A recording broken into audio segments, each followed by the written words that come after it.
sudah paham Bapak Ibu kan profesinya memang kita sebagai pelaksana pendidikan. Kalau pengalaman kita dulu ya Bapak Ibu, bukan Bapak Ibu ya, mungkin saya ya. Dulu kalau ujian sudah begitu, saya hitung detik A, B, C, D, oke, A, B, C, D, O, C gitu ya. Nah, syukur-syukur itu pas nyorek, kebetulan jawabannya betul. Itu tes pilihan ganda Bapak Ibu. Jadi nanti dari 4 tingkatan soal ini dalam satu topik itu tadi, itu benar-benar bisa melihat miskonsepsi dan error.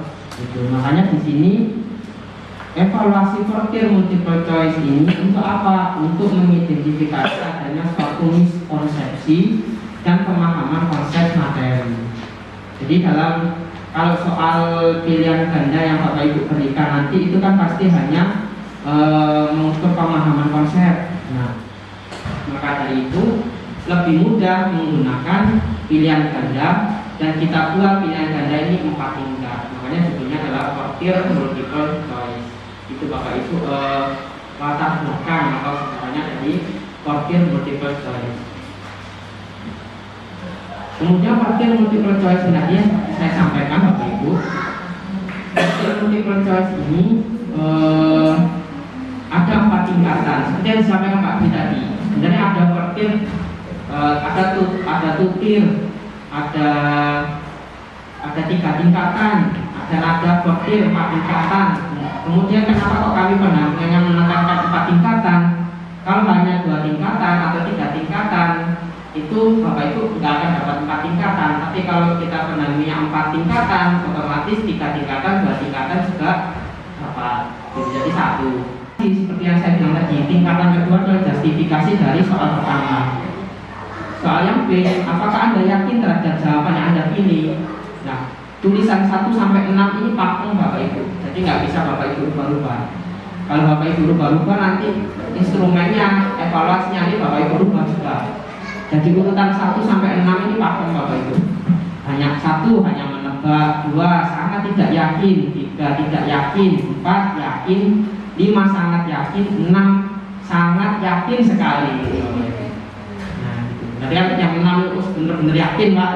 Nah, kemudian Bapak Ibu bisa presentasikan P-nya tadi, presentasinya tadi. Kalau di atas 60% berarti tingkatannya Bapak Ibu tinggi.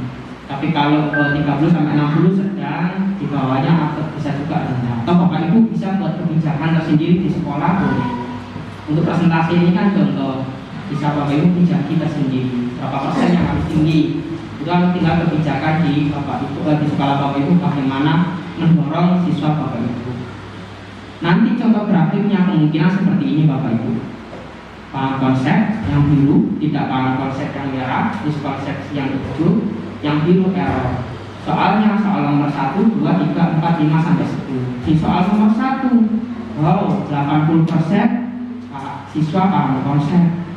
Ternyata yang miskonsepsi 10%. Nah, seperti itu Bapak. Nanti harapannya setiap soal ini bisa diketahui miskonsepsinya di mana.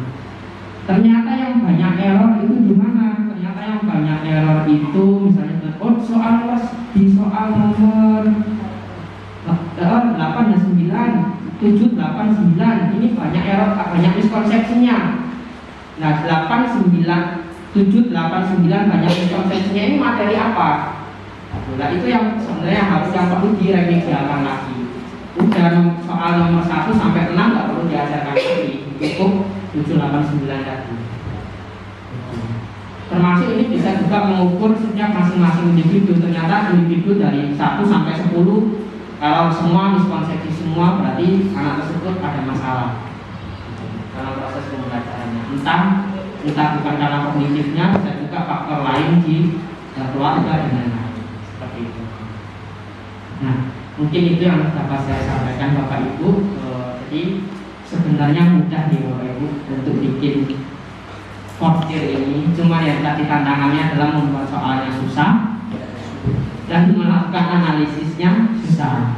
Tapi pemanfaatannya tadi lagi Bapak Ibu tadi pemanfaatannya untuk Bapak Ibu sebagai ladang amal Bapak Ibu, bermanfaatan lagi untuk sekolah. Jadi nanti siswa itu akan semakin paham konsep. Ketika siswa semakin paham konsep dan kurangnya miskonsepsi, ketika akan berlomba dalam ajang juara pengetahuan, bisa jadi Bapak Ibu, karena sejak awal sudah benar-benar dilihat anak ini gimana, presentasinya gimana, begitu. Jadi quality kontrolnya, auditnya kuat. Mungkin itu Bapak Ibu. Selanjutnya mungkin sesi tanya jawab. Langsung saja. Iya, langsung saja, mohon silakan. Di saya tadi itu kan coba meraba dari karena yang tak pikirkan tadi itu penjelasan teorisnya tadi itu, saya tuh mikir awalnya ini saya mencoba merujuk ini gimana ya Pak. Berarti sebetulnya yang menentukan dari tabel ini itu yang menjadi stressing berarti ya hanya alasannya kan, gitu Pak ya. Ini apakah saya salah jika bersingkat begitu? Stressing artinya penekanan. Iya, artinya yang bisa melihat bahwa benar-benar anak ini, karena peluang ya berbicara kayak gitu. Kalau yang atas kan jelas benar-benar benar. Tapi ketika anak itu menjawab benar jawaban, terus bahkan nilai yakinnya juga dia sangat yakin. Tapi sebenarnya dia tidak tahu, gitu. Hanya sekadar karena mungkin percaya kan errornya di situ deh. Sebenarnya asal gitu. Berarti stres itu sebenarnya kan alasan itu. Berarti guru itu nanti akhirnya apakah ini ketika saya mencoba untuk menerapkan mungkin soal seperti itu. Jadi yang menjadi fokus itu ya salah satunya di alasan itu. Pertanyaan dia tiga ya, yang menunjukkan bahwa anak ini benar-benar kita simpulkan ya, menyimpulkan anak ini itu berarti ya di itu ya. Itu satu pertanyaan saya. Terus yang kedua, hari ini apakah voting ini bisa juga kan sekarang kan lagi dikembangkan multiple choice kompleks gitu. Dan kita diharapkan karena arahnya asesmen itu ketika kita nanti ujian itu kalau multiple choice nilainya harus ada 2. Apakah nanti ini juga bisa membuat multiple choice yang kompleks? Pilihan ganda kompleks itu lebih dari 1 jawaban. Misalkan pilihannya A, B, C, D, E tadi Pak, tetapi kita menjawab A, jawabannya itu bisa A, benar. Tapi kalau jawab kuncinya itu bisa A, C, B, misalnya. A, B, C. Tapi kalau anak itu hanya tentang pilih yang A, dia dapat skor tapi tidak maksimum. Tapi kalau jawab B, dia belum sempurna. Tapi kalau jawab sampai tadi 3, itu nah, apakah juga voting ini bisa diterapkan? Itu ya kalau saya rasanya ini sadar kita boleh sharing. Ini pas untuk analisis diagnostik kita nanti.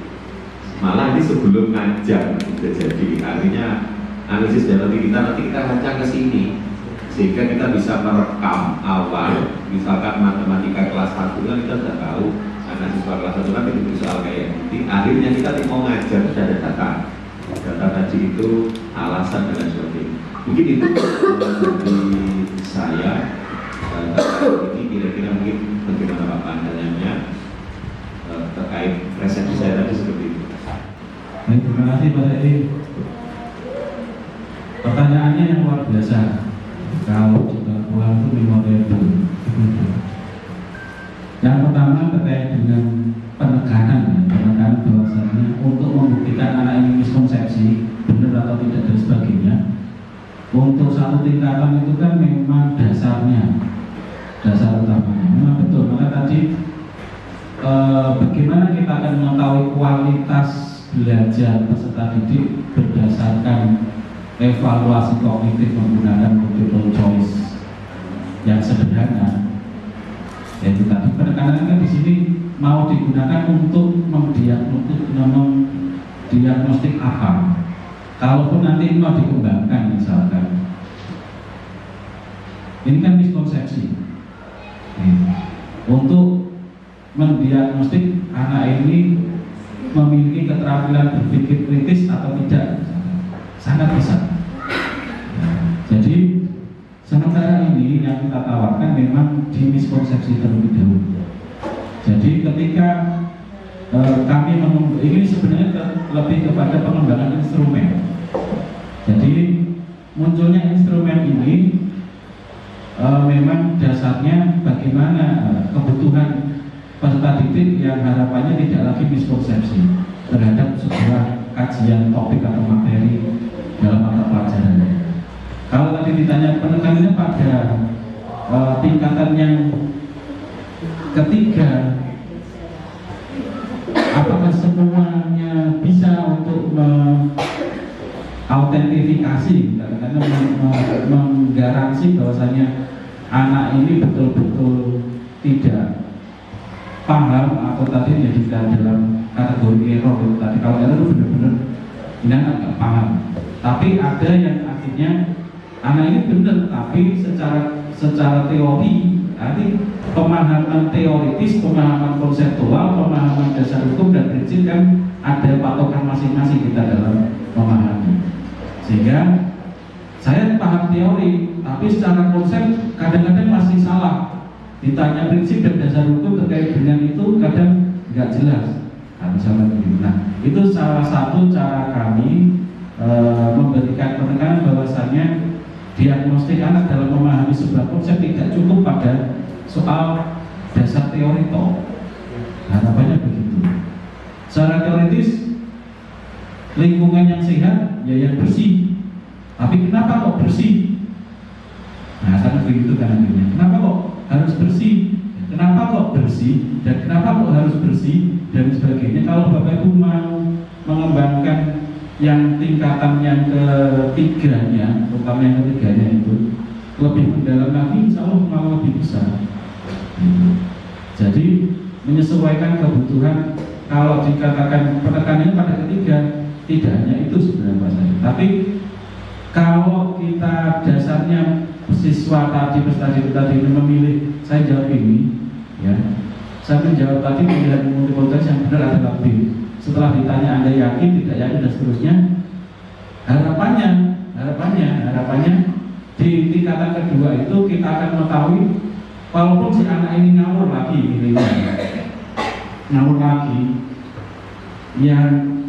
yang yakin. Makanya tadi Pak Ferry menjelaskan ketika dia benar, jawab yakin. Tapi setelah dicek benar-benar konsepnya benar atau tidak, secara teoritisnya tadi dia jawab secara teori, diyakini. Kemudian konsep pemahaman yang lebih dalam kok salah.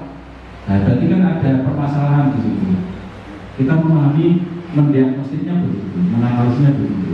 Jadi ketiga dan keempat itu lebih tinggi dalam mendiagnostiknya. Bukan hanya yang ketiga, tapi dari ketiga kita tahu pemahaman ini anak ternyata belum mendalam atau dan lain sebagainya. Apakah tidak cukup dengan tingkat 3 itu sudah bisa menilai, kok masih harus mengklarifikasi dengan interval 1-6 itu? Karena sebenarnya kan dari jawaban anak itu dengan dia memberikan alasan itu sudah bisa diukur, itu maksud saya. Kenapa? Itu yang kenapa sampai tingkat keempat?